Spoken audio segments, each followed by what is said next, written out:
8வது அதிகாரம் சங்கீதம் 8 4, 5, 6 நான் வாசிக்கிறேன்.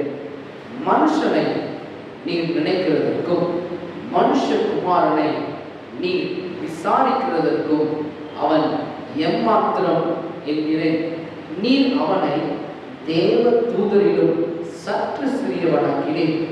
மகிமையினாலும் கனத்தினாலும் அவனை முடிசூட்டினீர்.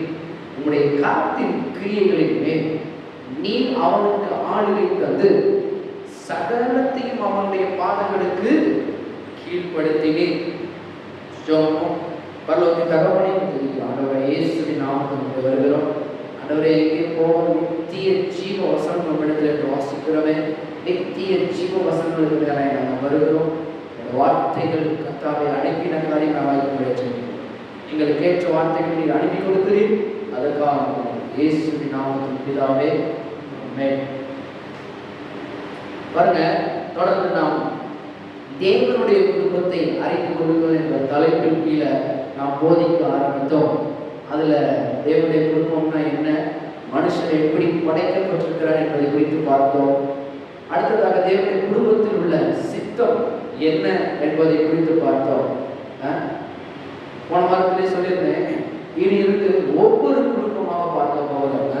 அந்த குடும்பத்தில் என்ன பிரச்சனை இருந்துச்சு, எதனால அந்த குடும்பம், சில குடும்பம் வெற்றிகரமாய் மாறினது, சில குடும்பம் தோல்விக்குள்ள போனது, எதனால் என்பதை குறித்து ஆதி ஆகமத்திலிருந்து வெளிப்படுத்தல் வரைக்கும் பார்க்க போறோம் என்று சொன்னேன். அப்போ பாருங்க, முதலாவதாக பார்ப்பதற்கு முன்னால மனுஷனானவன் பாருங்க எப்படி உருவாக்கப்பட்டிருக்கிறான் அப்படின்னா, ஏற்கனவே சொல்லியிருந்தேன், மனுஷன் தேவ சாயலாகவும் தேவனுடைய ரூபத்தின்படியும் உண்டாக்கப்பட்டான். அப்படி உண்டாக்கப்பட்ட மனுஷனுக்கு பாருங்க பாவத்தின் நிமித்தம் என்ன வந்துச்சு, எல்லாவற்றையும் இழந்து போனான். அப்ப இழந்தவனுக்கு மீண்டும் வெற்றி வேண்டும் என்றால் அந்த வெற்றி தேடி பாருங்க. இந்த உலகம் மூடிக்கொண்டிருக்கிறதுங்க. யாராவது பெரியவங்க ஒரு நல்ல வார்த்தையை சொல்லிட மாட்டாங்களா, எப்படி வாழ்றது, எப்படி இருக்கிறது அப்படின்னு அப்படின்னு. நான் சொல்லுகிறேன், எங்கேயும் ஓடக்கூடாது. பாருங்க, பிரச்சனை வருகிற நேரத்துல இதைத்தான் கையில் எடுக்கணும். நம்ம தவறு செய்யறோமா, இல்லை நம்ம சரியா தான் செய்யறோமா என்பதை இதுல இருந்துதான் நாம் பார்க்கும்படி தேவன் எதிர்பார்க்கிறார். அதனால பாருங்க, எங்கே போவோம்? நித்திய ஜீவவசனம் உங்களிடத்தில் உண்டே. அப்ப நித்தியமான வெற்றி, நித்தியமான சந்தோஷம், நித்தியமான ஒரு சமாதானம் எங்க இருக்குன்னா வேத வசனங்களுக்குள்ளதான். அதனால பாருங்க, தேவன் ஆதியிலே மனுஷனை சிருஷ்டித்தது போல தேவன் ஆதியிலே எதாவது இருந்தாரு, வார்த்தையாகவும் இருந்தார். அதனால பாருங்க, இந்த மனுஷனுக்கு இன்னைக்கு நல்ல வார்த்தைகள் தேவைப்படுகிறது. எதுல? குடும்பத்தின் பாதையில, செய்கிற வேலையில, எல்லாவற்றிலும் பாருங்க மனுஷனுக்கு ஒரு ஒரு போதிக்கின்ற ஒரு அறிவு தேவைப்படுகிறதா இருக்கிறது. நான் எப்படி சொல்றேன் அப்படின்னா, பாருங்க, ஏதோ ஒரு காரியத்தை தொடங்க போகிறோம் அப்படின்னா நம்ம என்ன பண்ணுவோம்? நம்மளோட சக்சஸா இருக்கிறவங்க என்ன பண்ணுவோம்? கேட்போம். அந்த புத்திமதி என்ன பண்ணுவோம்? ஏற்றுக்கொள்வோம்.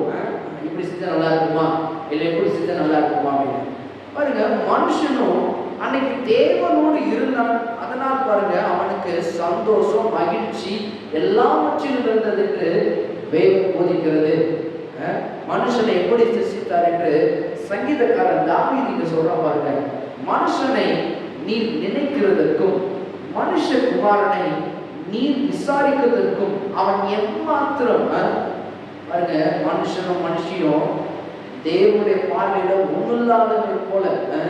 அதெல்லாம் கேட்கணும்னு நினைச்சா ஆண்டவர் கேட்டுக்கலாம். அந்த மாதிரி இருக்கிற மனுஷனும் மனுஷங்கிட்ட என்ன மாதிரி படைத்தார் என்பதை சங்கீதக்காரன் தாவீது 5 சொல்றான். நீர் அவனை எப்படின்னா, மனுஷனை எப்படி சிருஷ்டித்தீர்னா தேவ தூதரிலும் சற்று சிறியவனாக்கினி, மகிமையினாலும் கனத்தினாலும் அவனை முடிசூட்டினி. பாருங்க, முடிசூட்டுறது யாருக்கு சொல்லுவாங்க? வெற்றி உள்ள ஆளுக்கு தான் முடிசூட்டுவாங்க.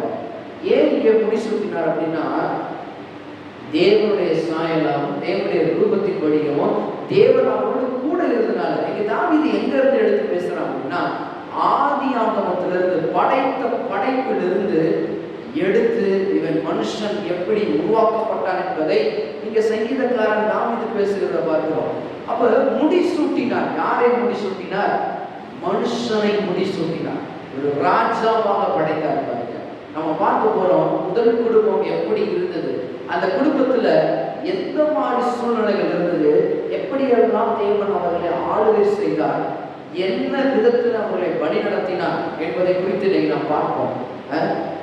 அது மட்டும் கிடையாது, 6ஆம் வசனம் சொல்கிறது, உம்முடைய கரத்தின் கிரியைகளின் மேல் நீர் அவனுக்கு ஆளுகை தந்து, எல்லாம் சொல்லுவோம் ஆளுகை தந்து.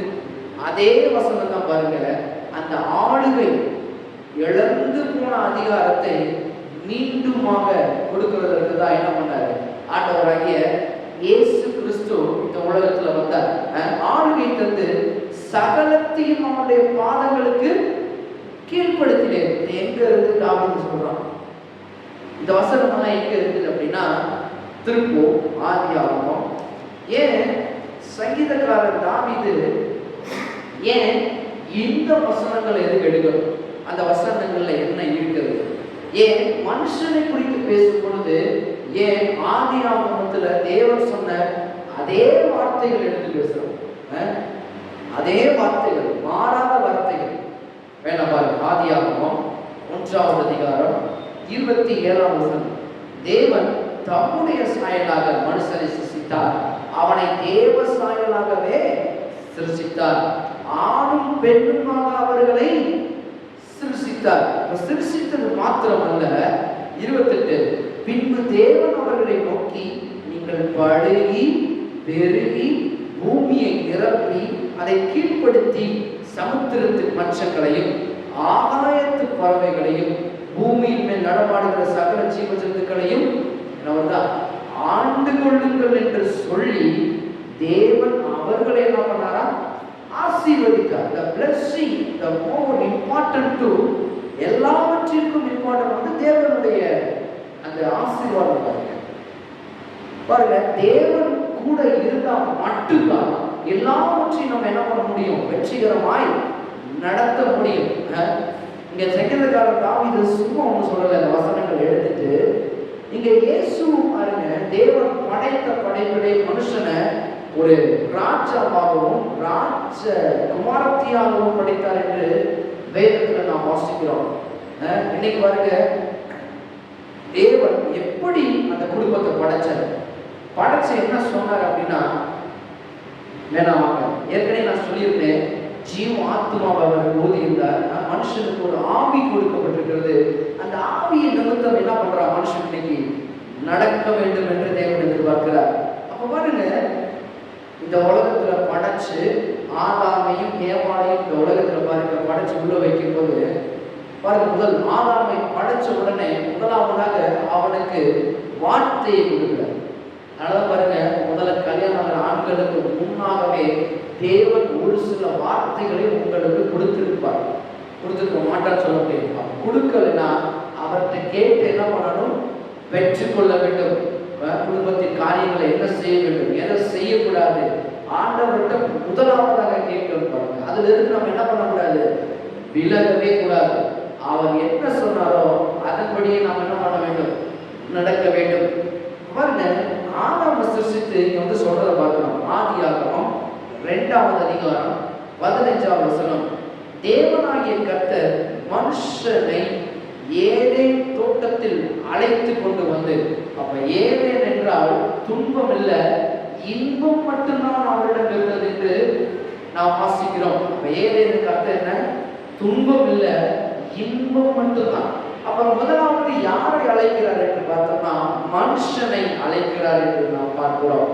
மனுஷனை அழைத்து என்ன பண்றாருன்னா, ஏதேன் தோட்டத்தில் அழைத்து கொண்டு வந்து அதை பண்படுத்தவும் காக்கவும். என்னன்னா, ஏதேன்னா இன்பம் துன்பம் இல்லை, இன்பம் மட்டும் இருக்கிற ஒரு இடத்துக்கு அழைத்து கொண்டு வந்து இப்ப தோட்டத்தை காக்க சொல்றார். என்னத்தை காக்க சொல்றாருன்னா, வெறும் தோட்ட வேலைகள் மாத்திரம் இல்ல, இந்த ஏதேனில் இருக்கிற வாழ்க்கையில சந்தோஷம், மகிழ்ச்சி, சமாதானம் இவைகளையும் யார் காக்க வேண்டும் என்றால் மனுஷன் காக்க வேண்டும். இன்னைக்கு நிறைய குடும்பங்கள்ல மனுஷன் அதை காக்காதனாலதான் நிறைய பிரச்சனை, நிறைய போராட்டம். பாருங்க, சில நேரங்கள்ல எல்லாவற்றையும் நம்ம ஒப்பு கொடுக்கிறோம். பாருங்க, அவங்க சொன்னா சரி, இவங்க சொன்னா சரி, இல்ல இல்ல இல்ல, யாரு சொன்னாலும் தேவன் உங்களுக்கு என்ன சொல்கிறாரோ குடும்பத்தில் அதை என்ன பண்ண வேண்டும்? செயல்படுத்த வேண்டும். தேவன் சொல்லல அப்படின்னா அதை செயல்படுத்த கூடாது. அப்படி பாருங்க, செஞ்சனால்தான் மிக பெரிய ஒரு தவறே இங்க நடக்க ஆரம்பிச்சது. இப்ப தேவன் சொல்லிட்டு சும்மா விடல. 16வது வசனத்தை பாருங்க, தேவனாகிய கர்த்தர் மனுஷனை நோக்கி, இப்ப தோட்டத்தை அழைச்சு கொண்டு வச்சு ஏதேன்ற இடத்துல உனக்கு இன்பம் மட்டும்தான் இருக்குன்னு சொல்லி அதை பண்படுத்தவும் காக்கவும் நீ செய்வான்னு சொன்ன உடனே அடுத்த ஒரு வார்த்தையை கொடுக்கிறார். என்ன வார்த்தை? தேவனாகிய கர்த்தர் மனுஷனை நோக்கி, நீ தோட்டத்தில் உள்ள சகல விருட்சத்தின் கனியையும் புசிக்கவே புசிக்கலாம். இன்பம் நிறைஞ்ச இந்த தோட்டத்துக்குள்ள வச்சிருக்கிற அதை காக்கவும் பண்படுத்தவும் கவனமாயிரு. நீ என்ன பண்ண, அதை நீ நல்லா புசிச்சு சாப்பிடுறதுக்கும் என்ன பண்ண தயங்காது. நல்லா புசி, நல்லா சாப்பிடு, என்ஜாயா இருக்கு. ஏழை தோட்டத்துக்குள்ள சந்தோஷமா இரு, சமாதானமா இரு, நிம்மதியா இரு. உங்களோட நான் என்ன பண்றேன், என்னைக்குமே இருக்கிறேன். பாருங்க என்ன மாதிரி தேவன் கூட இருந்த பொழுது சந்தோஷம், சமாதானம், நிம்மதி எல்லாமே இருந்தது. அவனுக்கு எப்படிப்பட்ட ஒரு வாழ்க்கையை அமைத்து கொடுக்கிறார் நம்முடைய தேவன். பாருங்க, இன்னைக்கு பாருங்க, நம்மளுக்கு பிடிக்குது அப்படிங்கிறதுக்காக என்ன பண்ணக்கூடாது, போய் அழகா இருக்கிறாங்க அதனால கல்யாணம் பண்ணிக்கிறதோ, நல்ல அறிவா இருக்கிறாங்க அப்படின்னு சொல்லி கல்யாணம் பண்ணிக்கிறதோ கூட.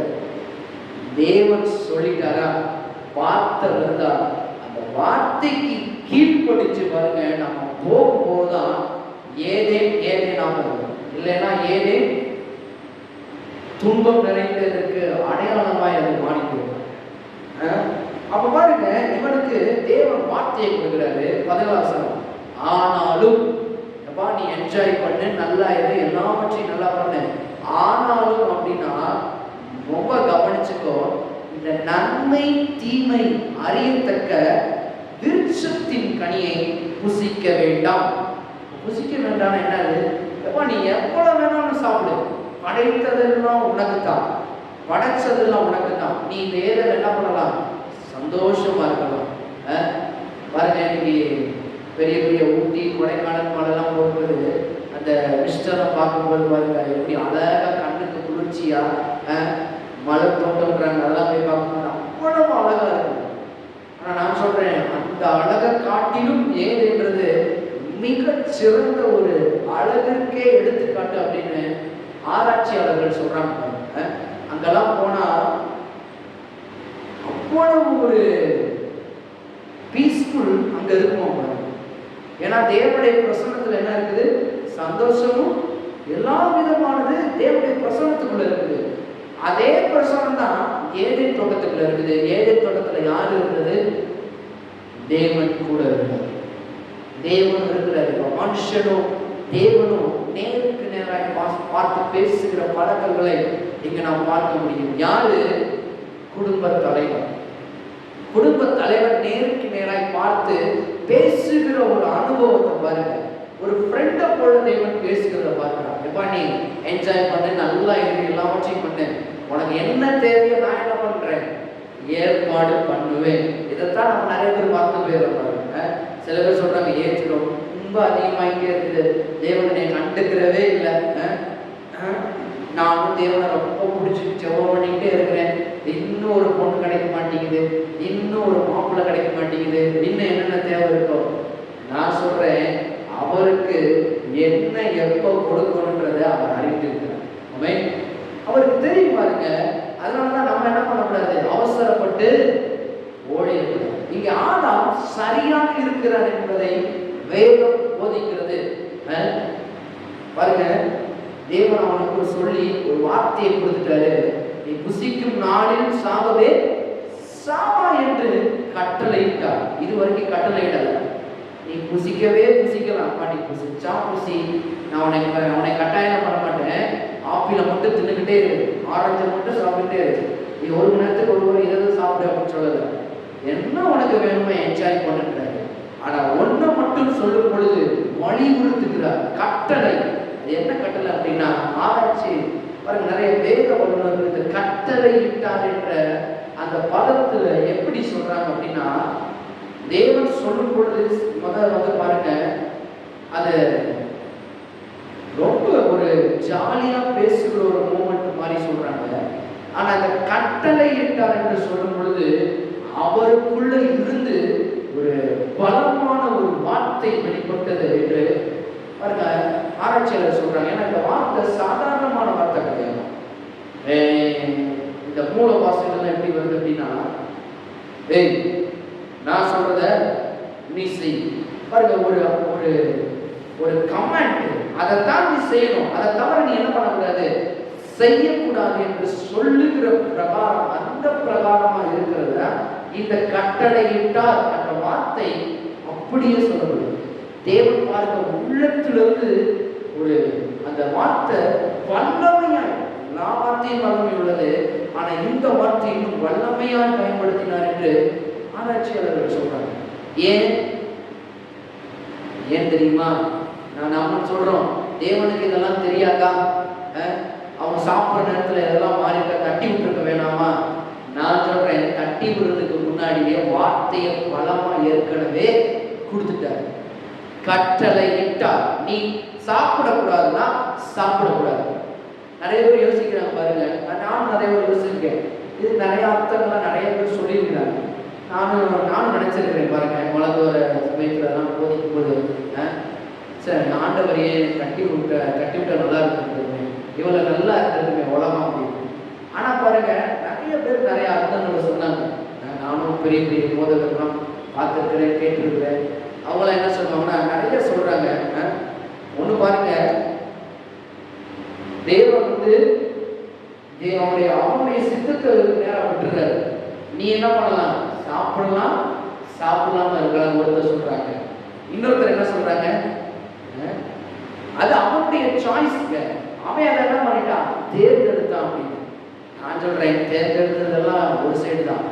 ஆனா இதையெல்லாம் நடப்பதற்கு முன்பாகவே நம்முடைய தேவன் அறிந்துதான் இந்த வார்த்தையை பலமாய் சொல்லியிருக்கிறார்.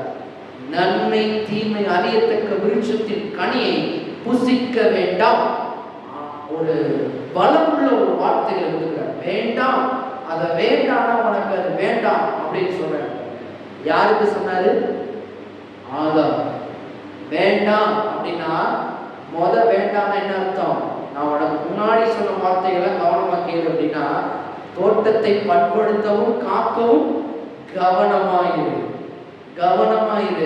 நான் ஒரு வார்த்தையை சொல்றேன்னா அந்த வார்த்தைக்குள்ள நிறைய அர்த்தம் இருக்குது. அந்த அர்த்தத்தை நீ கவனமா புரிஞ்சுக்கோ. அதனாலதான் உன்னைய நான் என்ன பண்ணியிருக்கிறேன், இதற்கு ஒரு தலையை போல இங்க நான் வைக்கிறேன்.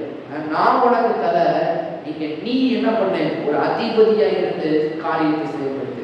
அதான் ஆண்டு கொள்ளுங்கள், நீங்க தான் ஆண்டு கொள்ளணும். கர்த்தர் சொன்னாரு, என் வார்த்தையை முதலாவது தெளிவா நான் உனக்கு கொடுத்துட்டேன். தேவையில்லாத காரியங்களை நீ செய்யும் போது சாகவே இது உன்னுடைய சாய்ஸ். நீ கீழ்ப்படிஞ்ச அப்படின்னா நன்மை உண்டாகும். இவ கர்த்தர் போய் என்ன பண்ணக்கூடாது, எதிர்த்து பேசக்கூடாது. இன்னைக்கு கணவன் மனைவிக்குள்ளதான் இங்க போதிக்கப்படுகிறாங்க. இதுலயே நிறைய அர்த்தங்கள் இருக்கு. இன்னைக்கு பாருங்க, கணவன் நம்ம சொல்லும் பொழுது மனைவி நீ என்ன சொல்றது, நான் என்ன கேட்கறது. பாருங்க, கணவன் தவறாகவே சொல்லி இருந்தாலும் நாம் என்ன பண்ண வேண்டும்? வேலை போட்டுக்குது, உங்களுடைய அன்பு எப்படி இருக்குது தெரியுமா? சாந்தம் உள்ள தயவோடு என்ன பண்ணணும்னா கணவருக்கு என்ன பண்ணணும், தெரியப்படுத்தணும். சில பேர் எப்படி தெரியப்படுத்த தெரியுமா? அங்க இருந்து வீட்டுல இருந்து டம் டும்னு உருளும். அங்கிட்ட இருந்து இவருக்கு என்ன தெரியும், எனக்கு தெரியாதா, அப்படி கரண்டி டமால் ஓடும். அப்ப சட்டி பானை கிட்ட ஓடும். சோத்து பானையை வைக்கும்போது டம்னு வச்சு வந்து தொலைய வேண்டாம், இதுக்கு வேற உனக்கு கூப்பிடுவாங்களா? பாருங்க, வேதம் போதிக்கிற பிரகாரமாக நாம் வாழும் போதுதான் நம்முடைய வாழ்க்கை சமாதானமாய். இல்லைன்னா பாருங்க, இன்னைக்கு இருக்கிற ஜெனரேஷன்லாம் இந்த மாதிரி டம்மு டம்முன்னு உருட்டா என்ன நடக்கும்? அவர் அப்புறம் டம்மு டம்முன்னு உருட்டுதான் ஆரம்பிப்பார். இப்போ கொஞ்சம் நம்ம என்ன பண்ணணும்? வேதம் போதிக்கிறது உங்கள் சாந்த குணம் எல்லாருக்கும் தெரிஞ்சிருக்கிறபடி. வெறும் பாருங்க, கணவன் மட்டும் சாந்த குணத்துல இருக்க வேண்டிய அவசியம் இல்லை, மனைவியும் சாந்த குணத்துல இருக்க வேண்டியது அவசியமா இருக்கிறது. அப்ப முதலாவது தேவன் வார்த்தை யாரு கொடுக்கிறாருன்னா மனுஷனுக்கு கொடுக்கறத பார்க்கிறோம். நீ தான் என்ன பண்ணணும்? சரியா பயன்படுத்தணும். அவங்களுக்கு வேண்டியது எல்லாவற்றையும் நீ தான் பொறுப்பு. இப்ப இந்த தோட்டத்துக்கு பொறுப்பு நீனா, இங்க இருக்கிற மிருகங்களுக்கு பொறுப்பு நீனா, இங்க இருக்கிற அநேக ஜாதி கூண்டுகளுக்கு பொறுப்பு நீ தான். கர்த்தர் ஒரு மனுஷனை பார்க்க நியமிக்கிறத பார்க்கலாம். இன்னைக்கு குடும்பங்கள்ல பொறுப்பு யாரு மேல வந்து உள்ள பாருங்க, என்ட்ரி ஆகும்போது கணவன் மனைவி என்ட்ரி ஆகும்போது கணவன் மேல அந்த பொறுப்பை சுமத்துறாங்க. நம்ம நினைக்கிறோம் நம்ம மேல தலையோட கட்டி விடுறாங்க அப்படின்னு. அப்படி கிடையாது. இதை யார் ஏற்படுத்துறதுன்னா தேவனே ஏற்படுத்துறாங்க. பிள்ளைகளை வளர்ப்பதிலும், பிள்ளைகளை நடத்துவதிலும், மனைவியை காப்பதிலும், மனைவியை நடத்துவதிலும் தேவன் ஏற்படுத்திய பொறுப்பு தான் இந்த முதல் பொறுப்பு. கர்த்தர் இந்த வார்த்தைகளை பகிரங்கமாய் சொல்லுகிறார். அப்ப சாப்பிடுவதற்கு முன்பாகவே, தீமை நடக்கிறதற்கு முன்பாகவே தேவன் தெரியுமா? மக்கள் சொல்ற மாதிரி கண்டிப்பா தெரியும். ஆனா அவர் தட்டி விட முடியாது. அவர் தமது வார்த்தையை முன்கூட்டியே கொடுத்துட்டார். தொடாத, தொட்டா சாகவே சாவை. இது நான் சொல்ற உனக்குள்ள வார்த்தை, உறுதியா பிடிச்சுக்கோ. உன்கிட்ட கொடுத்துட்டேன், இப்ப நீ என்ன பண்ண? செயல்பட்டு பாருங்க. மேப்பையும் கொடுத்து மேப்புக்கு உண்டான வழியையும் சொல்லி கொடுக்கறது எவ்வளவு பாருங்க. என்ன மாதிரி தேவன் பாருங்க நம்முடைய தேவன். இது நடக்கும். ஏன் நான் சொல்றேன்? சாகவே சாகிறன்ற வார்த்தையை சொல்லணும் அப்படின்னா, குடும்பங்கள்ல பாருங்க இன்னைக்கு நிறைய இடத்துல செத்தது போலதான் இருக்கு. ஆவியிலையும் சாவு, சரீரத்திலையும் சாவு தொடர்கிறது. கர்த்தருடைய ஆவியானவர் சொல்றாரு, குடும்பங்கள் ஜீவனையினால் நிரம்பி இருக்க வேண்டுமா, சமாதானம் சந்தோஷத்தால் நிரம்பி இருக்க வேண்டும் என்றால் இயேசு அந்த குடும்பத்திற்கு அதிகாரியா இருக்க வேண்டும். இன்னைக்கு பாருங்க, அவர் நம்மளுக்கு தலையா இருக்கணும். அவர் என்ன சொல்றாரோ அதை என்ன பண்ணணும்? நாம் செய்ய வேண்டும். அது கணவனாகட்டும், மனைவியாகட்டும். இப்ப கர்த்தர் சொல்லிட்டு போயிட்டாரு, நீ செய், செஞ்சா என்ன இருப்ப? நல்லா இருப்ப, பாதுகாத்துக்கோ சொல்லிட்டு போறாரு. இப்ப பாருங்க, உடனே என்ன பண்ணல? எல்லா காரியங்களையும் பாருங்க, ஆதாம் நினைக்கிற டக்கு டக்குன்னு எனக்கு மனைவி வந்துடும் அப்படின்னு சொல்லிட்டு கொஞ்ச நாளுக்கு அப்புறம் பின்பு 18 வசனம், தேவனாகிய கர்த்தர் மனுஷன் தனிமையாய் இருப்பது நல்லதல்ல, ஏற்ற துணையை அவனுக்கு உண்டாக்குவேன் என்றார். பாருங்க, இந்த வசனங்கள்ல ஒரு முக்கியமான காரியங்களை பார்க்கலாம். முதலாவது, எல்லாவற்றையும் படைத்து அந்த படைப்புக்குள்ளே வச்சு நீ என்ன பண்ண? சந்தோஷமா இருக்குன்னு சொல்லி வார்த்தையும் கொடுத்து, இப்ப பாருங்க இவன் அந்த காரியத்தை ஒழுங்கா பண்ணிட்டு இருக்கான். இன்னைக்கு நிறைய பேர் பாருங்க, ஐயோ கல்யாணம் நடக்கலையே, எத்தனை வயசு ஆகுது, அப்பனா கொஞ்சம் கவனிங்க, உங்க ஒர்க்கை கரெக்டா பண்ணிட்டு இருக்கீங்களா? தேவனுக்கு சரியானவற்றை பண்ணி கொண்டு இருக்கிறீங்கன்னா, நான் சொல்றேன், தேவனை கொண்டு வந்து உங்க வாழ்க்கையில இணைப்பார். எப்பனா இணைப்பு ஒரு பாலம் போல இருக்குது பாருங்க. இன்னைக்கு பாருங்க, இன்னைக்கு ஆத்துக்கு அந்த பக்கம் கோரி போலே ஒரு சைடு எல்லாத்தையும் பாருங்க, எங்கிட்ட உள்ள இதெல்லாம் எது இணைக்குது? அந்த பாலம் பாருங்க. வைகை பாலம் என்ன பண்ணுது? அங்கிட்ட இருந்து இந்த பக்கம் இணைத்து விடுகிறது. கர்த்தர் சொல்றாரு, அந்த இணைப்பு பாலமாக நம்முடைய வாழ்வில் இயேசு, அவரோடு உள்ள தொடர்பு இருக்க வேண்டும் பாருங்க. அதனால பாருங்க, எங்கேயாவது போய் காலை வச்சு அதுக்கப்புறம் குத்துதே கொடையுதே அப்படின்னா தேவன் பொறுப்பல்ல. இன்னைக்கு தேவனோடு உள்ள உறவுல ஆதாம் சரியாக இருந்தனாலதான் என்ன நடந்துச்சு அப்படின்னா, அவர் என்ன பண்ணாரு? அவரே என்ன பண்றாரு? அவனுக்கு உண்டான துணையை இவரே தேடித்தர விரும்புகிறார். இன்னைக்கு பாருங்க, நமக்கு நாமே தேடணும் அப்படின்னோம்னா அது தோல்வியில முடியும். அதனால பாருங்க, தேவன் ஏற்படுத்தின குடும்பங்கள்ல பாருங்க, நான் அடுத்தடுத்த வசனங்களுக்கு வரேன். பிரச்சனை வரலாம், போராட்டம் வரலாம். போராட்டத்தின் மத்தியிலும் பிரச்சனை மத்தியிலும் அதை ஒண்ணு இல்லாமல் ஆக்குறவர் நம்முடைய ஆண்டவர் இயேசு கிறிஸ்து. அதான் பாருங்க, நான் சரியானவற்றை பிடிக்க வேண்டும் என்று தேவன் எதிர்பார்க்கிறார். அதனால வாலிபர்களுக்கு நான் சொல்றதுதான், அவரோடு ஒரு கனெக்டிங்ல கரெக்டா இருந்தீங்கன்னா உங்களை சரியான பாதையில் என்ன பண்ணுவாரு, வழி நடத்திட்டு போவார். ஆதாம் கல்யாணம் ஆகுறதுக்கு முன்பாகவே தேவனோடு உள்ள தொடர்பிலே சரியாக இருந்தான். எத்தனை பேர் ஆமென் சொல்றீங்க? சரியா இருந்தான்.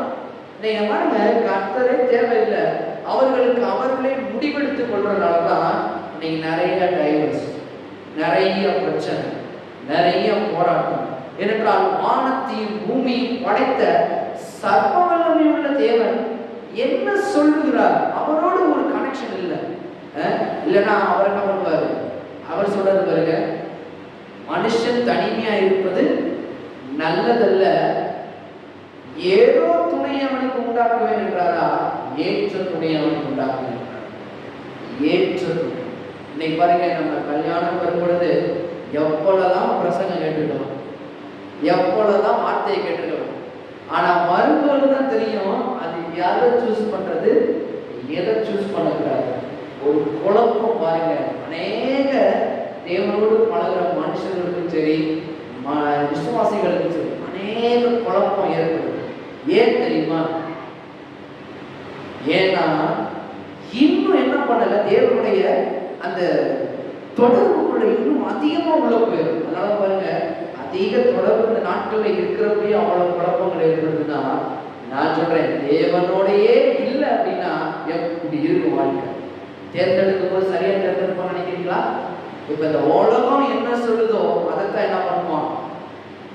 என்ன பண்ணுவாங்க, மனுஷனோ மனுஷியோ தேர்ந்தெடுப்பாங்க. அதனாலதான் பாருங்க, ஒருத்தர் எனக்கு ஃபோன் பண்ணி சொன்னார், மாஸ்டர் இந்த மாதிரி எனக்கு அவர் தெரியும். அவர் சொன்னார், எங்க மகனுக்கு ஒரு பெண் யாராவது இருந்தா சொல்லுங்க அப்படின்னு சொன்னாங்க. சரிங்க சிஸ்டர், நீங்க சொல்றீங்க, ஜெபம் பண்ணுவோம், உங்க ஹஸ்பண்ட் நீங்க எல்லாம் ஜெபம் பண்ணுங்க, தேவன் என்ன பண்ணுவாரு, சரியான காரியங்களை ஏற்படுத்துவார். நம்ம ஜெபம் பண்ணுவோம், நிச்சயமா கொண்டு வந்து என்ன பண்ணுவாரு, கர்த்தரே சேர்ப்பாரு. மாஸ்டர் ஆனாலும் உங்கள்கிட்ட ஒன்று சொல்லணும் அப்படின்னாங்க. என்ன சொல்லணும் அப்படின்னா, பொண்ணு என்ன பண்ணணும் அப்படின்னா, தம்பி எதிர்பார்க்கிறான் அப்படின்னு. என்ன எதிர்பார்க்கிறான் தம்பி சொல்லுங்க, பரவாயில்ல, நீதிமன் விரும்புகிற காரியத்தையும் கர்த்தர் செய்வார், கர்த்தர் செய்வார். அந்த வார்த்தையை ஒழுங்கா பிடிக்கணும் பாருங்க. அவன் சொல்றான் பாருங்க, அம்மா அப்பாட்ட சொல்லியிருக்கிறானா, எனக்கு நல்லா அழகான ஒரு பொண்ணு, நான் ஐடியில ஒர்க் பண்ற மாதிரியே அது என்ன பண்ணணும், ஐடியில ஒர்க் பண்ணணும், நல்ல அழகா இருக்கும், நல்ல அறிவா இருக்கும், என்ன போல ஈக்குவல் சேலரி என்ன பண்ணணும், வாங்கணும். நாங்கள் என்ன பண்ணணும், அப்போதான் சரியா அண்டர்ஸ்டாண்டிங்காக இருப்போம். அவங்க குடும்பம் எப்படி இருக்கணும், நல்ல பெருசா அழகா இருக்கணும். அதுவும் அப்படி ஒரு குடும்பம் யாராவது சொல்லுங்க. அதனால இந்த ஜென்மத்தில் உங்க மகனுக்கு கல்யாணம் நடக்காது, நீங்களே என்ன பண்ணுங்க, உங்க மகனை வச்சுக்கோங்க. பாருங்க, சொன்ன மாதிரியே நாட்கள் ஓடிக்கொண்டே இருக்கிறது. இன்னைக்கு வயசு 37. ஏன் அழகா இருக்கணும், இப்படி பேக்ரவுண்ட் அடிக்க வச்சா எதுலாவும் ஒன்று என்ன ஆகும், ஃபெயில். அழகா இருந்தா நம்ம ஊர்ல சொல்லுவாங்கல்ல, அறிவு இருக்கு, அறிவு இருந்தா அழகு இருக்காது. இன்னொன்னு ரெண்டும் சேர்ந்து இருந்தா பின்னாடி ஒண்ணுமே இருக்காது. அதற்கு அர்த்தம் சொல்றாரு, என் கூட பழகும் போது உனக்கு என்ன தேவையோ, நிறைய பேர் நினைக்கிறாங்க பாருங்க, அழகு, அறிவு, படிப்பு, பேக்ரவுண்ட், குடும்ப பேக்ரவுண்ட் சரியா இருந்தா வாழ்க்கை சரியா இருக்குன்னு நினைக்கிறாங்க. கர்த்தர் சொல்றாரு, உனக்கு எப்படி வேணுமோ அதை நான் என்ன பண்ணுகிறேன், நான் அமைச்சு கொடுக்குறேன். நீ நினைக்கலாம் பேக்ரவுண்ட் நல்லா இருந்தா சில பேருக்கு பேக்ரவுண்ட் நல்லா இருக்குது, ஆனா குடும்பத்துல என்ஜிஆனது தான் தெரியுது. பேக்ரவுண்ட் நல்லா சிறப்பா சொல்லி பார்க்கிறாங்க, ஆனா உள்ளுக்குள்ள போட்டியும் பொறாமையும் வஞ்சகமும் இருக்கிறது குடும்பத்துக்குள்ள. எத்தனை பேர் உண்மைன்னு சொல்றீங்க? நல்ல பெரிய ஆளு நினைச்சு போய் கல்யாணம் பண்றாங்க, ஒண்ணுமே இல்லை. இது பாருங்க, அவரை ஏறி ஜெயிக்க பாருங்க. நான் சொல்றத நீ செய், கர்த்தர் அப்படி உண்டாக்கு.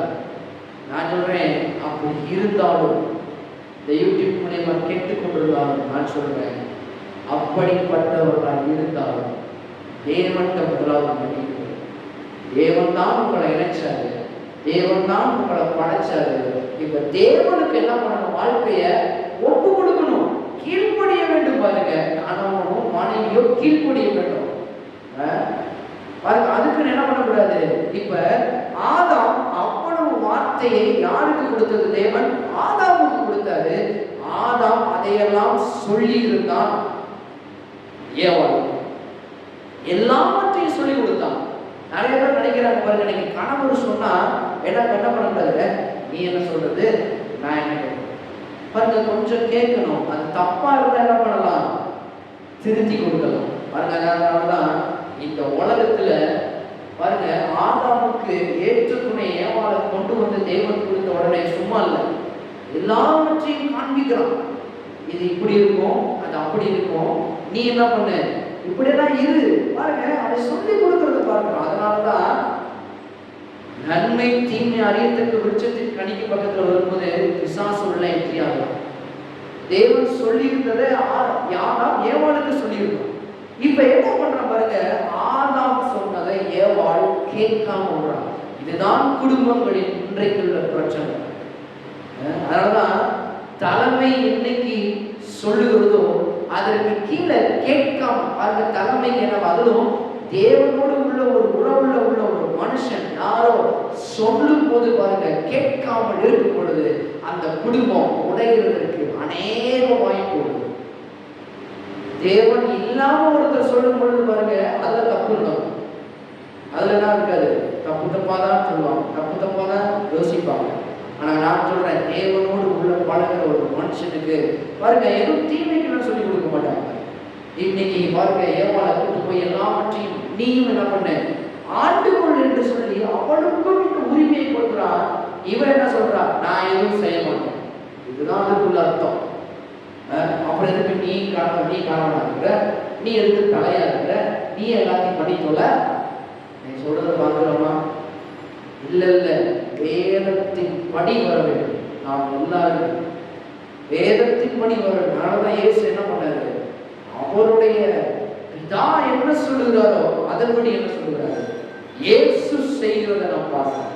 இன்னைக்கு கிறிஸ்தவர்கள்ல பாருங்க, நிறைய கணவர் என்ன சொல்றாருன்னு புரிஞ்சுக்கல, பின்னாடி என்ன இருக்குது, நன்மை இருக்குதா இல்ல தீமை இருக்குதா, ஏன் சொன்னதை திரும்ப ஏன் சொல்றாங்க பாருங்க. அதெல்லாம் கவனிக்கணும். சில பேர் பாருங்க, சில பேர் என் மனைவியும் எல்லாத்தையும் தெரிஞ்சுக்கணும், என் மனைவியும் நான் இல்லாத போய் அவங்க என்ன பண்ண வேண்டும், காலூன்றி நிற்க வேண்டும் என்று என்ன பண்றாங்க, நிறைய பேர் எதிர்பார்க்கிறாங்க. உங்களுக்கு தெரியுமா? எனக்கு தெரியும் பாருங்க, ஒரு குடும்பத்தை 2 குடும்பம் எனக்கு தெரியும் பாருங்க. 2 குடும்பமும் பாஸ்டருடைய குடும்பம். ஒரு குடும்பம் பாஸ்டருடைய குடும்பத்தை எனக்கு நல்லா தெரியும். அந்த ஆரம்பத்திலேயே நான் சின்ன ஒரு சிறு வயதுல இருக்கும்போதே, அந்த மெச்சூர் ஸ்டேஜ் அந்த இருக்கும்போதே நான் குடும்பத்தை பார்த்து 2 குடும்பத்தையும் பார்த்து, அதுல பாருங்க, ஒரு பாஸ்டர் இருக்கிறாரு.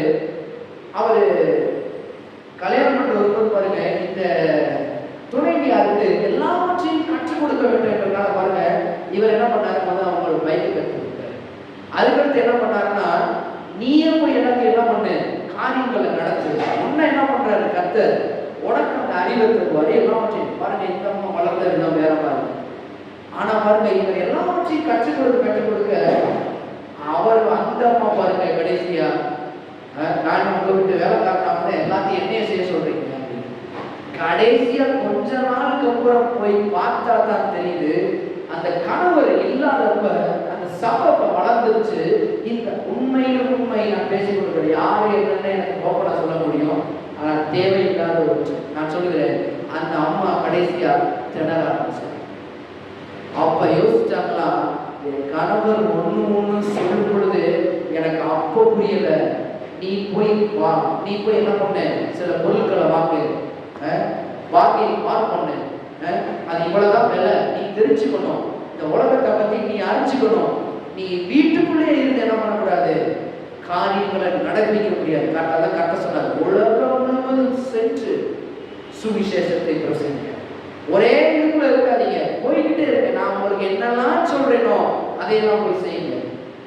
இன்னைக்கு பாருங்க, நிறைய பேர் எதையும் அறிஞ்சிக்க கூடாது என்று இருக்கிறாங்க. நிறைய கடைசியில தான் அந்த அம்மாவுக்கு அவர் போனதுக்கு அப்புறம் தெரிஞ்சுச்சான், என் கணவர் சொல்லி கொடுக்கும் போது எல்லாவற்றையும் அள்ளு தட்டுனேன்னு, இன்னைக்கு நான் தனிமையில இருக்கிறேன் அப்படின்னு அந்த அம்மாவுக்கு அப்பதான் கண்ணு விளங்குச்சாங்க. இன்னொரு பாஸ்டை நான் பார்த்தேன் பாருங்க, என்னெல்லாம் அவங்க ஒய்ஃபுக்கு சொல்லி கொடுத்தாரோ, நீ இதை பண்ணு, உன்னால பண்ண முடியும் அப்படின்னு பாருங்க. அவங்க முதல்ல பைக் ரன் பண்ண ஆரம்பிச்சாங்க. பைக் ஓட்ட தெரியாத ஒருத்தவங்க, இன்னொன்று சொன்னா கிராமத்துல இருக்கிறவங்க அந்த அம்மா சொல்லி கொடுத்தாங்க பாருங்க. அடுத்த உன்னால செய்ய முடியும் பண்ணு அப்படின்னா அந்த அம்மா அப்படியே கீழ்படிச்சுச்சா பாருங்க. இப்ப கீழ்படிச்சு இப்ப அந்த அம்மா பாருங்க, அந்த அம்மா தான் எடுத்து எல்லாவற்றையும் என்ன பண்ணுதான், ஊழியத்துல எல்லாவற்றையும் செயல்படுத்தி கொண்டிருக்கலாம். நின்று ஒரு பிடியா இன்னைக்கு அந்த சபையில போய் கேட்டீங்கன்னா பாஸ்டரோட பேர் கூட தெரியாதா, இந்த அம்மாவோட பேர் அவ்வளவு நல்லா தெரியல. ஏன்னா அவ்வளவு இவருக்கு என்னெல்லாம் தெரியுமோ அதெல்லாம் கற்றுக் கொடுத்தாங்க. இன்னைக்கு நிறைய பேருடைய வீட்டுல என்ன நடக்குது தெரியுமா, புருஷன் ஏதோ கற்றுக் கொடுக்குற இவங்க நினைக்கிறாங்க பாருங்க, எப்ப பார்த்தாலும் என்னையவே தோன்றதுதான் வேலையா, வேலையை நீ செய்ய, ஏன் வேலையை நான் செய்யறேன். இல்ல இல்ல, கணவர்கள் யாருன்னா உற்சாகப்படுத்த வேண்டும், எல்லாவற்றையும் தெரிந்து கொள்ள வேண்டும். நிறைய பேர் நினைக்கிறாங்க பாருங்க, மனைவி வீட்டுக்குள்ளேயே கிடக்குது, ஒண்ணுமே தெரியக்கூடாது, எல்லாவற்றையும் எனக்கு தெரிஞ்சா போதும். இல்ல இல்ல, நீங்கள் கற்றுக் கொடுக்க வேண்டும். அதான் கரெக்டா சொன்னாரு, நீ என்ன பண்ண, பண்படுத்தி கீழ்படுத்தி ஆண்டுகொள். ஒன்னு ஆண்டுகொள் நினைக்கிறவன் என்ன பண்ண, அவன் என்ன பண்ண கூடாது, ஆண்டு கொள்ள விடாது. நீங்கள் தான் ஆண்டு கொள்ள வேண்டும் என்று தேவன் ஆதாமுக்கு கட்டளையிட்டார். இப்ப ஏவாளை கொண்டு வந்து இணைச்சிட்டாரு. இணைச்சதுக்கு அப்புறம் பாருங்க, இதெல்லாம் ஏவாளுக்கு சொல்லி கொடுத்தான் ஆதாம். நன்மை தீமை அறியத்தக்க விருட்சத்தை நாம் சாப்பிடக்கூடாது, சாப்பிடும் நாளில் சாகவே சாவா என்று நமக்கு தேவன் கட்டளையிட்டு இருக்கிறார். ஒரு வார்த்தை, மனுஷன் பிழைப்பான், மனுஷன் வாழ்வான். எத்தனை பேர் சொல்றீங்க, மனுஷன் பிழைப்பான், மனுஷன் வாழ்வான்? ஒரு வார்த்தை தேவன் சொன்னாரு, இதை நீங்க ஃபாலோ பண்ணுங்க அப்படின்னாரு. இப்ப குடும்பமா இணைந்ததுக்கு அப்புறம் இதை ஃபாலோ பண்ணணும், தேவனை பிடிக்கணும், ஜெபம் பண்ணணும், அவருடைய வார்த்தைக்கு மரியாதை கொடுக்க வேண்டும். இன்னைக்கு இவன் பாருங்க, மரியாதை கொடுக்க தவறிட்டான். இப்ப என்ன நடக்குது, பிசாசு உள்ள என்ட்ரி ஆகலாம். ஆதியாகமம் ஒரு குடும்பம் அழிகிற காட்சியை நாம் பார்க்க முடியும். எப்படி நடக்குதுன்னு பாருங்க. ஆதியாகமம் 3வது அதிகாரம் 1வது வசனத்தை வாசிக்கிறேன்.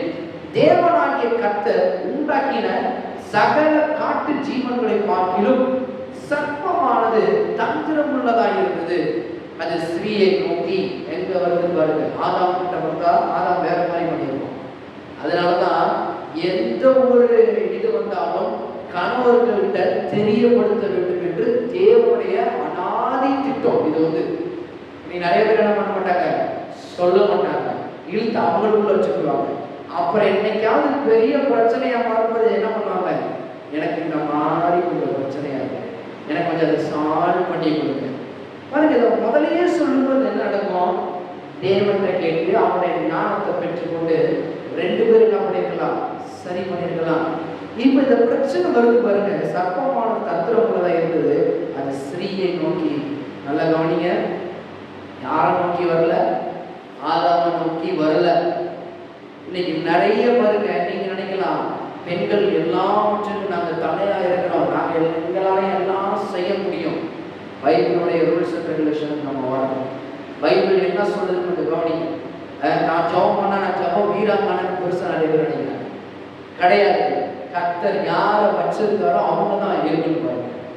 இங்க பாருங்க, எங்க நேரம் வருது அப்படின்னா ஸ்ரீக்கு நேரம் தான் வருது. ஏனென்றால் ஸ்ரீ தவறு கிடையாது. இங்க என்னன்னா பெண்களுக்கு உண்டான ஒரு உடமை என்னன்னா எதை சொன்னாலும் என்ன பண்ணிடுவாங்க, நம்பிடுவோம்.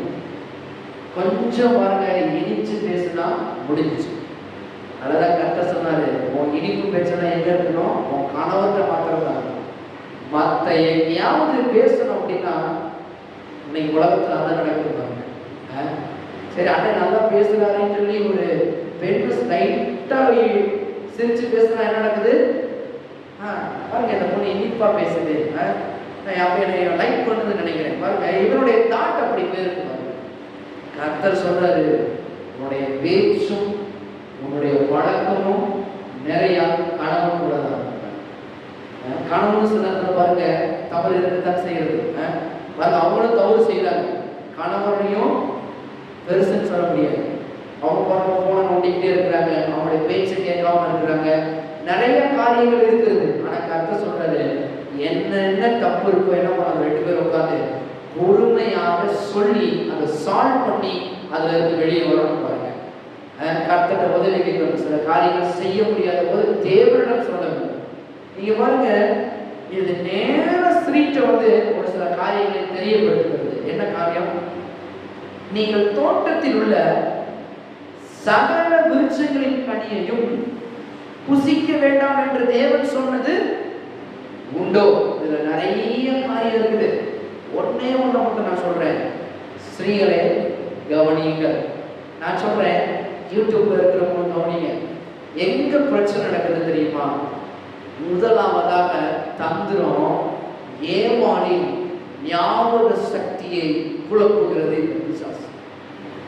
கர்த்தர் என்ன சொன்னாரு?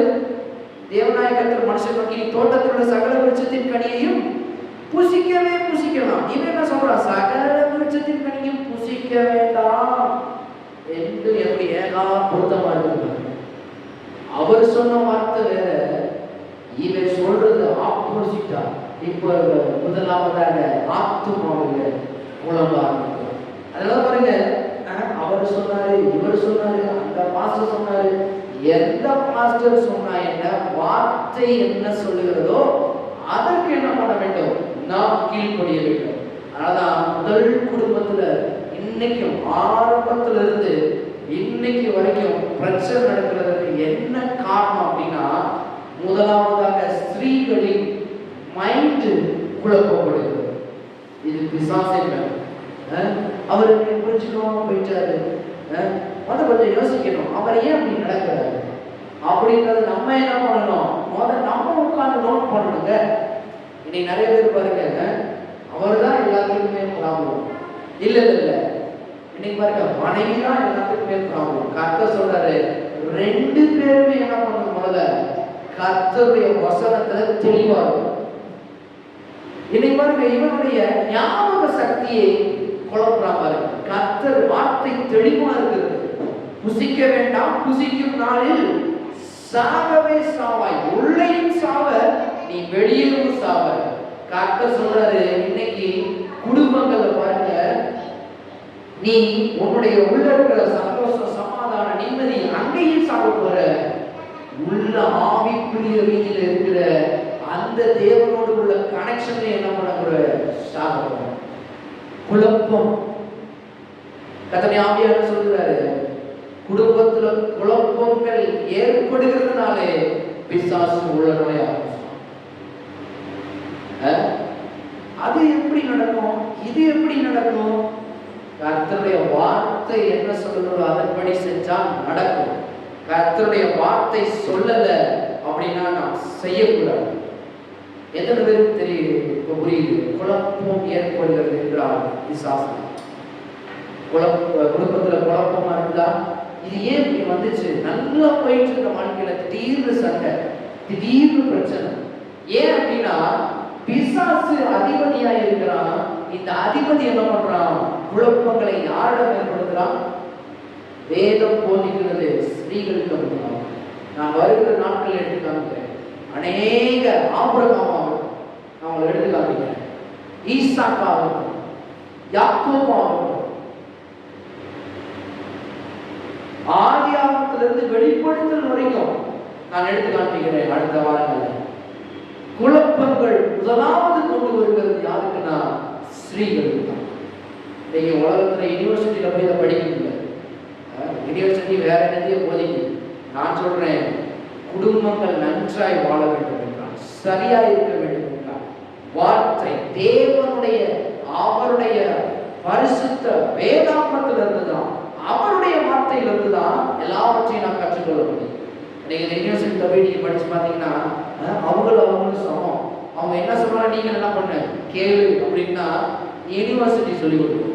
ஆனா கர்த்தர் சொல்றாரு, குழப்பம்னு ஒண்ணு இருக்கிறத யாரும் உனக்கு சொல்லிக் கொடுக்க மாட்டாங்க. ஆத்துமான்னு ஒண்ணு இருக்குது, உனக்கு யாரும் சொல்லிக் கொடுக்க மாட்டாங்க. அந்த ஆத்துமால பிரச்சனை எங்க இருக்குதுன்னா, பிசாசு கொண்டு வந்து அந்த என்ன பண்றான், அலைகளை போடுறான்றது யாரும் சொல்லிக் கொடுக்க மாட்டாங்க. நான் சொல்றேன், அது சபைகள் தான் சொல்லிக் கொடுக்க முடியும். அவன் அது சத்தியம் தான் வெளிப்படுத்த முடியும். இப்ப குழப்பத்துல கொண்டு வந்து போடுறான். இப்ப ஸ்ரீ என்ன பண்றாங்க பாருங்க, 2ஆம் வசனம். ஸ்ரீ சர்ப்பத்தை பார்த்து, நாங்கள் தோட்டத்தில் உள்ள விருட்சங்களின் கனிகளை புசிக்கலாம். இவன் சொல்றான் பாருங்க, நாங்க தோட்டத்தில் உள்ள விருட்சத்தின் கனியை புசிக்கலாம். கரெக்டா சொல்றான். தேவன் சொன்ன சரி என்ன பாருங்க, பைபிள் வச்சுருக்கீங்களா, ஆதியாகமம் 2:14. அதே வார்த்தையை ஏன் நீங்க சரியா சொல்றான். ஆனா அடுத்த வசனத்தை 3. ஆனாலும் தோட்டத்தின் நடுவில் இருக்கிற விருட்சத்தின் கனியை குறித்து தேவன் நீங்கள் சாகாதபடிக்கு அதை புசிக்கவும் அதை தொடவும் வேண்டாம் என்று சொன்னார் என்றால், நல்ல கவனிங்க, இவருடைய பேச்சுதான் சர்ப்பம் அப்படியே செயல்படுகிறது. ஆண்டவர் சொன்ன வார்த்தைக்கும் இவள் சொன்ன வார்த்தையும் எக்ஸ்ட்ரா இருக்கு. கவனிங்க, எப்படி பாச சொல்றீங்க? இங்க 17வது வசனத்துல நல்ல கவனிய மறுபடியும் வாசிக்கிறேன். ஆனாலும் நன்மை தீமை அறியத்தக்க விருட்சத்தின் கனியை என்ன பண்றது, புசிக்க வேண்டாம். அவ்வளவுதான், நீ புசிக்கும் நாளில் சாகவே சாவாய். இப்ப இங்க என்ன நடக்குது? ஆனாலும் தோட்டத்தின் நடுவில் இருக்கிற விருட்சத்தின் கனியை குறித்து தேவன் நீங்கள் சாகாதபடிக்கு அதை புசிக்கவும் அதை தொடவும் வேண்டாம் என்று சொன்னார். அதை தொடவும் எக்ஸ்ட்ரா இங்க வார்த்தை பயன்படுத்தப்படுகிறது. எக்ஸ்ட்ரா வேர்டு ஆடாது பாருங்க, அதை தொடவும் வேண்டாம். இப்ப இதை வச்சு என்ன பண்றான், பிடிக்கிறான். அவனுடைய மைண்டை தெரிஞ்சு போச்சு. தேவன் என்ன சொல்றாருன்றதை எங்க பண்றான், இங்க இருந்துதான் பெற்றுக்கொள்றான். கர்த்தருடைய ஆவியானவர் சொல்றாரு, ஒரு நன்மை உனக்கு உண்டாகும் போது அதை யாரிடமும் சொல்லாது. யார்கிட்ட மட்டும் கேர்ஃபுல்லா அவருக்கும் உங்களுக்கும் அந்த ரகசியமாய் பாதுகாக்கணும். இங்க பாருங்க, பிசாசுக்கு இவ வளர்றான், எக்ஸ்ட்ரா வார்த்தைகள் பேசுறான். அதனாலதான் ஸ்திரீகள் பேசும்போது பாருங்க கவனமா இருக்கும்படி கர்த்தருடைய ஆவியானவர் சொல்றாங்க. ஸ்திரீகள் ரொம்ப கவனமா இருக்கும். அதுதான் ஆதாம் வரல, ஆதாம் மட்டும்தான் மாட்டிருக்கோம். இன்னைக்கு ஆதாம் இன்னைக்கு 2 பேருமே பாருங்க குழப்பத்துல உச்சகட்டத்துல இருக்காங்க. ஆனா கர்த்தர் சொல்றாரு, வார்த்தையை சரியா போச்சு. குடும்பங்கள் எப்படி இருக்க வேண்டும் என்பதை நாம் தான் முடிவு பண்ண வேண்டியது இந்த சூழலில் இருக்கணும். கர்த்தருடைய வார்த்தையா இல்ல பிசாசினுடைய வார்த்தையா? இல்ல பிசாசுக்கு பழக்கமா? பிசாசுக்கு பழக்கம் எப்படி இருக்குது? அவன் 2 கொம்பை வச்சுக்கிட்டு பக்கத்துல வந்து உட்கார்ந்துக்கிட்டு இருப்பானீங்களா? கிடையவே கிடையாது. அப்படி இருந்தாலும் நீங்க பார்த்தோன்னே ஓடிடுவீங்களா, டேய் ஓடுறா அப்படின்னு சொல்லிட்டு நீங்க போயிருவீங்களா உங்க வேலையை பார்த்துட்டு. இன்னைக்கு எப்படி வரான்னு தெரியுமா? இதே பைபிள் எடுத்துட்டு இதே இல்ல, ஸ்தோத்திரம் சிஸ்டர் நல்லா இருக்கீங்களா, ஸ்தோத்திரம் பிரதர், இங்கதான் பிரச்சனையா இருக்கு.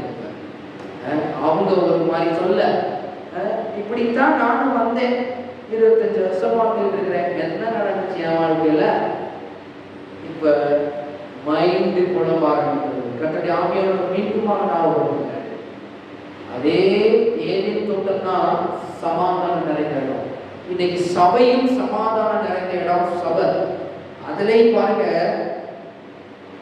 பிசாசு இதே பைபிளை தூக்கிட்டான். நான் சொல்றேன். அதனாலதான் நீங்கள் எதை விசுவாசிக்கிறீர்களோ அதை கணவனும் மனைவியுமாக உறுதியாய் பிடித்துக் கொண்டிருக்கிறது.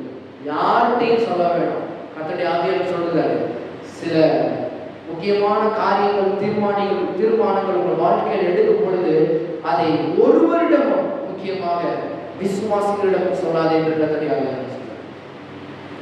உனக்குள்ள அது இருக்கட்டும், உனக்கும் கர்த்தரும். எனக்கு மாதிரி பிசாசு தேவையில்லாத மைண்டில் தான் முதல் குடும்பத்தின் பிரச்சனையும் போராட்டமும் அங்க ஆரம்பிச்சது. எத்தனை பேருக்கு புரியுது? முதல் குழப்பம் எங்க ஏற்படுது தெரியுமா? மைண்டு தான். மைண்ட் அப்புறம் என்ன யோசிக்கும்? கிரிமினலா யோசிக்காது. இப்படி நடக்குது, அவர் பெரிய ஒழுங்கா, கணவன் நினைப்பான் அவன் பெரிய ஒழுங்கா, நம்ம சொல்றது ஒண்ணும் கேட்க மாட்டான், நம்ம சொல்றது ஒண்ணும் கேட்க மாட்டாரு. பாருங்க, ரெண்டு பேரும் மாறி மாறி மாறி யோசிக்கும் பொழுது முதலாவதாக எண்ணங்களிலே பிரச்சனை வருது. அதனாலதான் கர்த்தர் சொன்னாரு, பிரியமானவனே, உன் ஆத்துமா வாழுகிறது போல நீ எல்லாவற்றையும் வாழ்ந்து சுகமாய், சமாதானமாய், ஆரோக்கியமாய், நிம்மதியாய் இருக்க வேண்டும் என்றால் உன் ஆத்துமா வாழ்கிறது போல நீ எல்லாவற்றையும் வாழ்ந்து சுகமாய் இருக்க. நான் விரும்புகிறேன். இன்னைக்கும் கர்த்தர் அதைத்தான் விரும்புகிறார். 3 யோவான் 1-2 வசனங்கள் சொல்லுகிறது. அப்ப நான் சொல்லுகிறேன், இன்னைக்கு குடும்பங்கள்ல முதலாவது பிரச்சனைக்கு காரணம் மனதில் ஏற்படுகிற பிரச்சனைகள். இன்னைக்கு இது எப்படி ஏற்படுகிறதுனா, பாருங்க, நான் சொல்லிட்டேன், முதலாவதாக இந்த பைபிளை தூக்கிட்டு பிசாசு 2 கொம்பு வச்சுட்டு வர மாட்டான். இதே பைபிளை தூக்கிட்டு தான் வருவாங்க. நம்ம விசுவாசத்தில் அப்படி அனலா மாறி வெளியே போவோம். போன உடனே நமக்குன்னு ஒருத்தவங்க இருப்பாங்க. பாருங்க, பிரதர் வாங்க டீ குடிக்கலாம், சிஸ்டர் வாங்க சாப்பிடலாம். அங்க இருக்கும் போது ஒரு பேச்சு மனதை பாதிக்க ஆரம்பிக்கிறது. இன்னைக்கு சர்ப்பத்து கூட தேவையில்லாம வார்த்தையை கொடுத்தனால்தான் இழந்த எல்லாவற்றையும் இழந்து போனாங்க. எல்லாவற்றையும் இழந்தார்கள். தேவனுடைய சாயலால் தன்னுடைய ரூபத்தின் படியும் மனுஷன் ராஜாவாக ராஜாத்தியாக படைக்கப்பட்டவர்கள் வார்த்தைகளே நல்வப்படுகிறார்கள். அதே வார்த்தையிலே தேவன் அவர்களை வாழ வேண்டும் என்று கொடுத்த வார்த்தை இன்னைக்கு இவருடைய வாயிலிருந்து வர வார்த்தை சாபக்கேடாய் மாறார். இன்னைக்கு நிறைய குடும்பங்களை இதான் பாருங்க, கர்த்தர் சொல்றது என்னது அதை செய்யறது இல்லை, இவங்க என்ன செய்யறதோ அதைத்தான் செய்யறது. குடும்பங்களை போனே பாருங்க, இன்னைக்கு டிவி ஆன்ல இருக்குது, அது உலகத்துல இருந்து வருது. அந்த உலகத்துல இருந்து அவன் என்ன பண்றான் பாருங்க. அன்னைக்கு ஒரு செய்தி பார்த்துட்டு இருந்தேன், வேடிக்கையா ஒருத்தர் பேசுறாரு. கிட்டத்தட்ட ஏதோ ஒரு டிவியில கிட்டத்தட்ட ஒரு 14-18 நாடகம் ஓடுதான், ஒரு சீரியல் ஓடிட்டு இருக்கான். அந்த 16 சீரியல்ல 8 சீரியல்ல எப்படி மாமியாரை போட்டு தள்ளலாம் அப்படின்னு ஒரு சீரியல், 8 சீரியல் மாமியாரை எப்படி போட்டு தள்ளலாம். இன்னொன்னு 16 சீரியல்ல 8ல இன்னும் ஒரு நாள்ல எப்படி மர்மங்களை போட்டு தள்ளலாம் அப்படி ஒரு சீரியல் வரும். நான் சொல்லல, உண்மை நியூஸ்ல சொன்னாங்க. நீங்க சிரிக்கிறீங்க, உண்மை. நான் கேட்டேன், வேணா உங்களுக்கு வேணா முடிஞ்சதுக்கப்புறம் பாஸ்டர் உண்மையா இருக்குன்னா நான் அனுப்பிச்சு வைக்கிறேன். 4 மர்மங்கள் எப்படி போட்டு தள்ளலாம். இன்னும் 4 எப்படின்னா குடும்பத்தை அழிக்கிறதுக்குன்னே ஒருத்தர் பரப்பிட்டு வராம இருக்கு. அப்படி மாதிரி ஒரு சீரியல். நீ குடும்பத்தை வச்சுதான் பிசாசு செயல்படும். இன்னொரு 4 சீரியல் எப்படி தெரியுமா? எவனை எப்படி ராத்திரிக்கு ஓடி போகலாம் அந்த மாதிரி சீரியல். இன்னொன்று எப்படி மாமியார் வருமானது எல்லாத்தையும் பிரிச்சுட்டு இவனை எப்படி கூட்டிட்டு போலாம் ஒரு 4 சீரியல். பாருங்க, இருக்கிறதே 16 சீரியல். 16 சீரியலும் ஒரே தான், அதே தான் சுத்தி சுத்தி நடக்குது. அழிக்கலாம், கொல்லலாம். அதனாலதான் தேவன் கண்களை பொழுது திறப்பாராங்க. யோவான் 10:10 சொல்லுகிறது, திருடன் திருடவும், முதலாவது திருடுறான் எங்க ஆத்துமாவில இருந்து அவருடைய வார்த்தைகளை திருடுகிறான். 2வதாக அழிக்கவும் உங்க வீட்டை படிக்க பார்க்கலாம். நீங்க நினைப்பீங்க, அங்க நடக்கிற மாதிரி இங்கே நடக்குது, போடுறான், அதே போடுறான். எப்படி பிளான் பண்ண, எப்படி உருட்டி விடலாம், எங்க இருந்து உருட்டினா சரியா இருக்கும். ஐயோ தெரியாம விழுந்துருச்சுங்க, எல்லாம் கத்திய இப்படி ஒருத்தர் அப்படியே செஞ்சிருக்கான் பாருங்க. நியூஸ்ல அதே நியூஸ்ல போடுறாங்க. அந்த நாடகத்தை பார்த்துதான் இவன் தன்னுடைய வாழ்க்கையில செத்துருக்கான். அவன் சொல்றான், பெருமிதமா சொல்றான் பாருங்க, இந்த சீரியலை பார்த்துதாங்க என் மனைவிய க்ளோஸ் பண்ணேன். என்ன மாதிரி ஒரு இது பாருங்க. இதைத்தான் கர்த்தர் சொன்னாரு, உலகத்துக்கும் உங்களுக்கும் சம்பந்தம் ஏது. நீ என்ன பண்ண, இந்த வார்த்தையை புரிஞ்சு, இந்த வார்த்தை உன்னை வாழ வைக்கக்கூடிய வார்த்தை. இந்த வார்த்தை உன் குடும்பத்தை கட்டு வைக்கும். இந்த வார்த்தை உன்னை மேல எழுப்பி ஜொலிக்க வைக்கும். உன் குடும்பம் ஜொலிக்கணும்னு விரும்புறீங்களா? நான் சொல்றேன், வார்த்தையை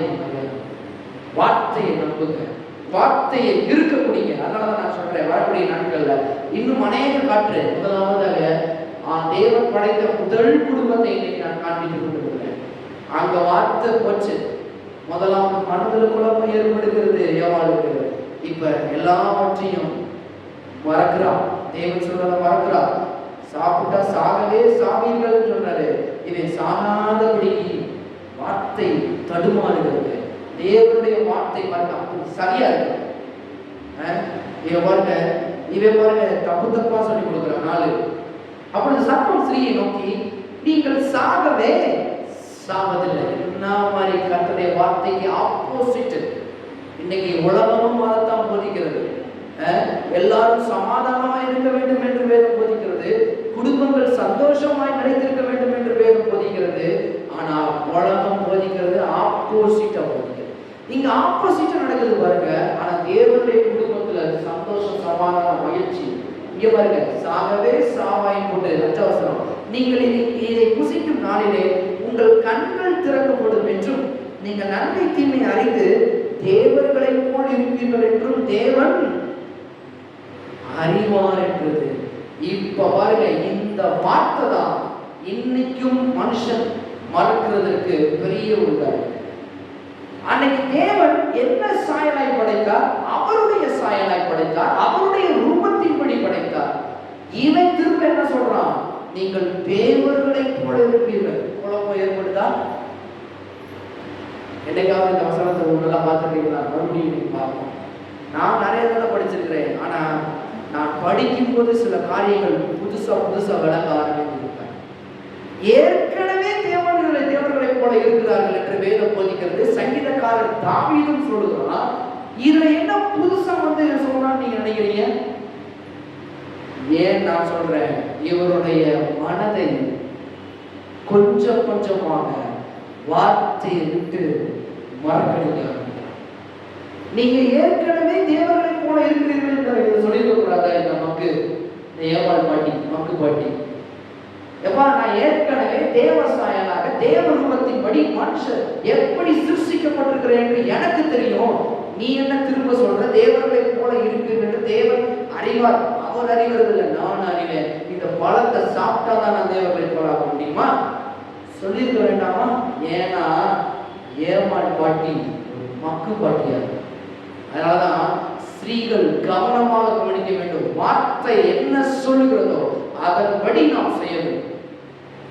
இன்னைக்கு நிறைய குடும்பங்களை பாருங்க, இதுதான் பிரச்சனை. அவர் சொல்ற வார்த்தை 2 வார்த்தை, நம்ம அம்மா இருக்கிறது எக்ஸ்ட்ரா ஒரு பிட்டையை சேர்த்துச்சு. தொட வேண்டாம் என்றார். கர்த்தர் சொன்னது 2 வார்த்தை. இது 3வது வார்த்தை எக்ஸ்ட்ரா ஆட் பண்ணிருக்காரு இந்த அம்மா. எவ்வளவு கர்த்தர் சொல்றாரு, நீ உன்னுடைய பெற்றாதிய நீனா கரெக்டா வைக்க. நான் உன் கையில் என்ன பண்ணேன்? பிடிச்சு கொடுத்துட்டேன், வார்த்தையும் கொடுத்துட்டேன். தொட வேணாம்னா தொட வேணாம், தொட்டா சாப்பிடுங்க. இவன் பாருங்க, இவன் பண்படுத்துறத வெறும் தோட்டத்தை கவனிக்க பண்றது இல்ல, மனைவியும் கவனிக்கணும். இவன் விட்டா வாழ்க்கை ஸ்ரீ பாருங்க சர்ப்பத்துக்கு நேரம் விட்டா. இப்போ வாழ்க்கை முதல் குடும்பம் நீங்க அழிகிறத நம்ம பார்க்கணும். கர்த்தர் சொல்றாரு, இன்னைக்கு நம்ம குடும்பம் பிழைக்க வேண்டும் என்றார், நம்ம குடும்பம் வாழ வேண்டும் என்றார். கர்த்தருடைய ஆவியானவர் சொல்லுகிறாரு, என் வார்த்தையை உறுதியாக வச்சுக்கோ. அந்த வார்த்தைகள் உனக்கு ஜீவனாயும் அது வல்லமையுமாயும் உன் குடும்பத்தில் செய்யணும். அதனாலதான் உலகத்தை போய் பார்க்கிறாத, வார்த்தையை மட்டும் வார்த்தையை மட்டும் கவனி. ஏவாள் செய்த தவறை மறுபடியும் செய்யாதீர்கள் என்று கர்த்தருடைய ஆவியானவர் சொல்றாரு. இன்னைக்கு ஜாலியா பாருங்க, பாஸ்டர் நல்ல பெண்களை வச்சே நல்லா திட்டி பேசிட்டாரு. இல்ல அடுத்த வாரம் வாங்க, நம்ம ஆளு என்ன செஞ்சாரு, அடுத்த நோவை குறித்து நான் பேசுறேன், ஆண்களுடைய தவறை குறித்து. அதனால பாருங்க, ரெண்டு பக்கம் எடுக்க வேண்டியது அவசியமா இருக்குது. முதல் குடும்பம் கெட்டது யாராலன்னா பெண்ணா. அப்ப ஆண்கள் ஜாலியா நல்லா பேசிட்டாரு. ஆண்களுக்கு அடுத்த வாரம் ஆகுது. இங்க என்ன போதிக்கிறது என்பதை கொஞ்சம் கவனிங்க. வார்த்தை கரெக்டா புரிஞ்சுக்கிட்டோம்னா, முதல் குடும்பம் அழிஞ்சது எதனால? பெண்களே நீங்க கவனிங்க. மனதுல முதலாவது குடும்பத்தை ஏற்படுத்துறான், தேவனுடைய வார்த்தையை உங்களிடத்து மறக்கடிக்க ஆரம்பிக்கிறான், பிரச்சனை. கத்த சொல்றது, இதையெல்லாம் மாத்துறதுக்கு பெண்கள் நீங்கள் தயாராக இருக்க வேண்டும். கத்தோடைய வார்த்தையை விட்டு பிடிங்க, அதை விட்டு பிடிங்க. ஆண்களும் வார்த்தைக்கு நேராக போங்க. இப்ப ரெண்டு பேரும் தப்பு செஞ்சுட்டாங்க.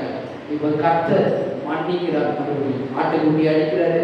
இந்த சிலுவை நம்மளுக்கு மன்னிக்கிறார். இன்னைக்கு குடும்பங்கள் தப்பு செய்யும்போது கர்த்தர் மன்னிக்கிறவராக இருக்கிறார். உங்க குடும்பத்தை மறுபடியும் கட்டுவிக்க அவர் நல்லவராக இருக்கிறார். அவரை இயேசுவை பிடிச்சுக்கோங்க. இயேசுவை குடும்பத்தை ஆமென். ஜெபம் பண்ணுவோம். பரலோகத்தின் தகப்பனை துதிக்கிறோம். ஆண்டவரே, இயேசுவின் நாமத்தில் வருகிறோம். ஆண்டவரே, இந்த முதல் குடும்பத்தை குறித்து எங்களுக்கு கற்றுக் கொடுத்தீர்கள்.